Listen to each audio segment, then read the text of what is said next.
সুন্দরী সব মেয়েরা ভিখারির সামনে হাঁটু গেড়ে সম্মান জানায়। অন্য ভিখারি এইসব দেখে অবাক হয়ে যায়। সুন্দরী বলে, মহলে আক্রমণ হয়েছে, দয়া করে ফিরে চলুন, আমি আপনাকে অনুরোধ করছি।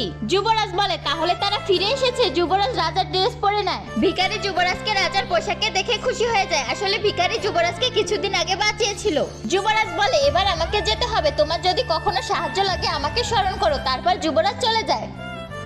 কিছুদিন পর ভিখারি একটি দোকানে যায়। দোকানদার বলে, তোমার কি লাগবে? ভিখারি বলে, আমার একটি ললিপপ লাগবে। দোকানদার বলে, 20 টাকা। ভিখারি দেখে বলে, তার কাছে এত টাকা ছিল না। দোকানদার ওকে ফ্রিতে একটি ললিপপ দিয়ে দেয়। এতে ভিখারি শুকরিয়া আদায় করতে থাকে। পরে ওর কাছে যত টাকা ছিল সব দিয়ে চলে যায়। ভিখারি টফি খেতে খেতে যাচ্ছিল আর তখন একটি মেয়ের সাথে ধাক্কা লেগে যায়। পরে ওর ড্রেস সাফ করতে থাকে আর ওর বয়ফ্রেন্ডের রাগ হয়ে যায়। পরে ওকে একটি ঘুষি মেরে দেয়। ভিখারি ললিপপটি নিতেই যাচ্ছিল, মেয়েটি পা দিয়ে চেপে ধরে।